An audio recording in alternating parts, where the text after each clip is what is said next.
Hey everybody, it's back with Driving with Mario. And we're driving to go pick up my sweet daughter. I'm very excited. We're gonna do some volleyball practice later. Anyway, and it's informal volley practice. It'll just be me and her. It's not with an actual team. Sorry about the dirty truck, by the way. Anyway, some things to note. We need to make we need to make EMS education more fun. How do we make it more fun? It does not need to be boring. I wholeheartedly agree that I can teach this thing and I can teach it in a way that isn't monotone. We can kind of bring in things. What should we do? I'm working on a video currently where I'm trying to go over what it's like to be an EMT ride-out. It can be really daunting to a lot of students, and it'll probably be out before you actually even see this one. But I'm trying to capture it in a way where you can say, okay, right before I do my first ride out, let me check out this video really quick. Oh, this is what it's like. Okay, this is some things that I should pull out the stretcher, practice pulling out the stretcher. I should know how to assess vital signs. I should be able to get myself engaged. The speed limit is 30 miles per hour. It doesn't know, ignore it. I'm on a feeder road, I'm going 40. That's completely fine. Anyway, I want to make it fun. I want to make it useful, engaging. I want to put my eyes in the way of a student. I have so many ride-outs that before they do ride-outs and I'm their instructor, they're asking me, Mario, I don't know what to expect. And really all you need to do is just bring in a fun mindset where you're going to be actively involved and actively learning. So I really want to try to encourage that. I want to display it. I think I'm doing an okay job. I also attaching with the video that goes over what it's like to be a ride out. Also kind of like a respiratory distress call, and then kind of putting yourself in it somehow. I didn't do it as well as I would have liked, but I want to put the EMT basics perspective in a way where they're able to see like, oh, this is what I'm actually going to be doing on a call. This is where I'm actually going to be at. These are actually some of the questions I may ask or how I may ask them. So, pretty exciting stuff. Anyway, so I'm very excited about that. Another thing, I'm loving working part-time at Texas EMS Academy. They are very actively trying to give me more hours because I'm trying to be as engaged as I can, and I appreciate it. And it's very sweet. They gave me some new shirts, so I'm very excited about that. My hair's kind of a mess because I was there earlier. I'm trying to record for them. I think it'd be a lot of fun to show off where I am working at part-time. And I talked to the owner, and he seems really engaged with it. He seems like a fun guy. He understands kind of like a similar mindset where EMS education should be fun, right? And so I talked to him and I was like, well, I want to display your facility. Are you okay with it? He was like, oh yes, that's super nice of you. And he basically gave me the keys. He's like, here you go, do whatever you want to do. I'd love to see it. Of course, I'm going to show him before I display it. But I want to make it fun, like a fun display of this facility because it's beautiful.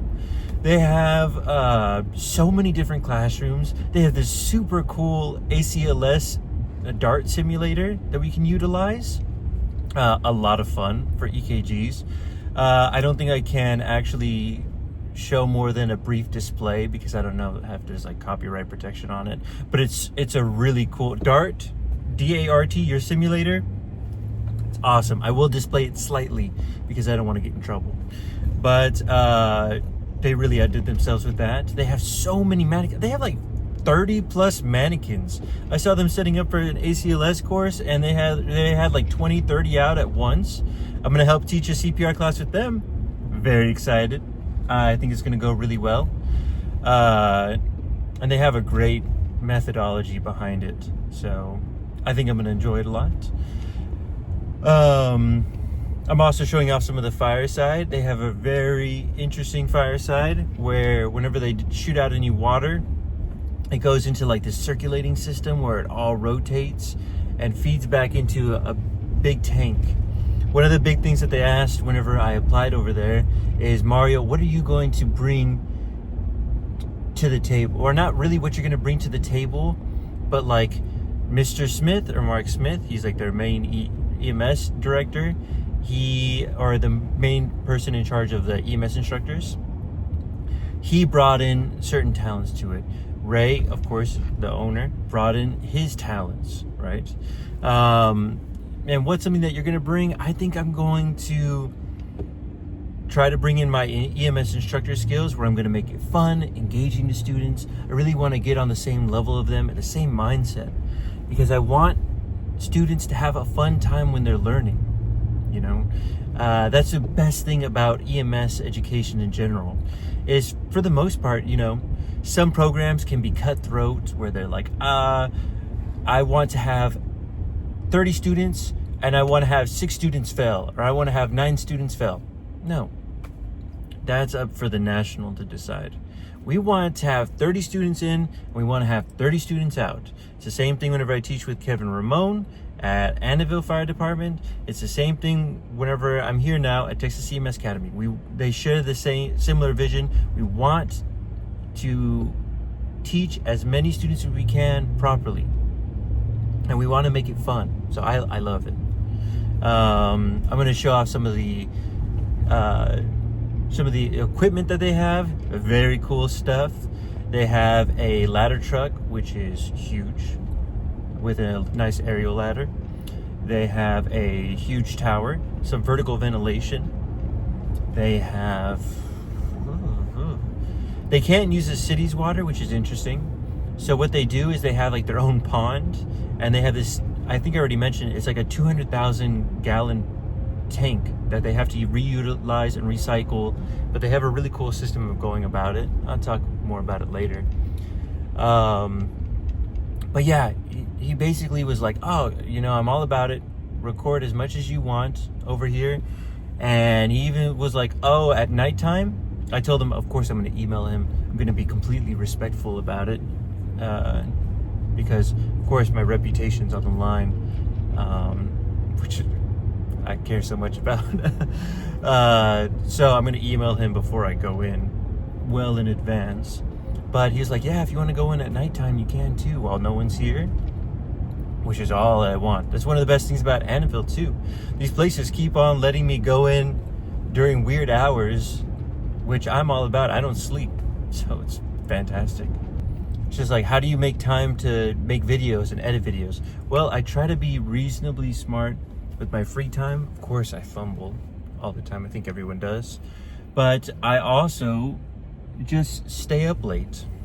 I don't want to seem like a weirdo talking to myself. There's a person on the side of me.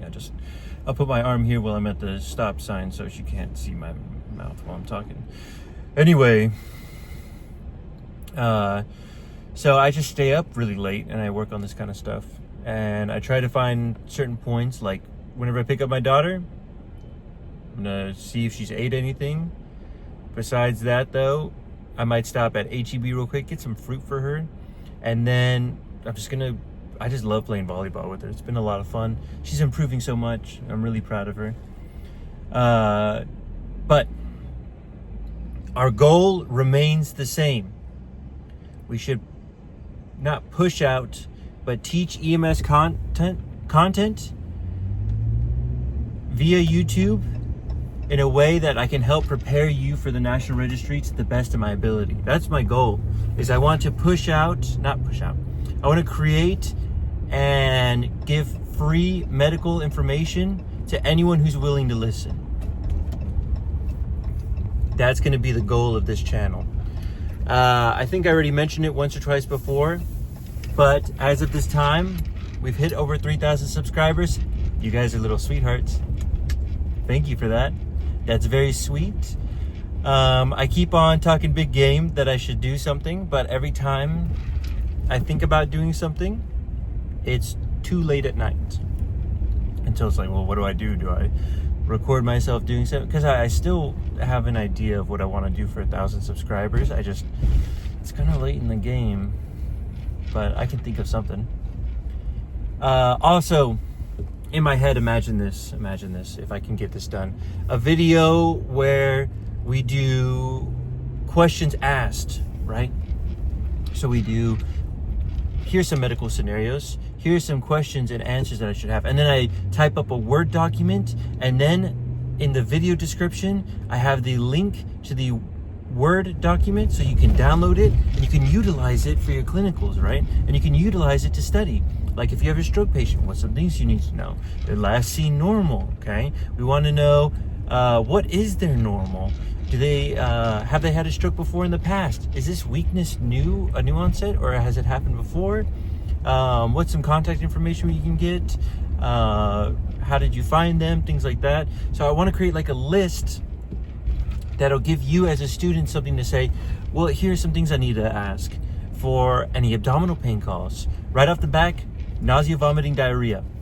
We need to ask those questions on every call. We need to get a 4 lead. We need, in my Annabelle Fire Department, we need to get a 12 lead on that guy for any abdominal pain call. Are they just constipated? Maybe ask about their last bowel movement, right? How was their last bowel movement? Oh, it was just this watery stool. Do they have constipation?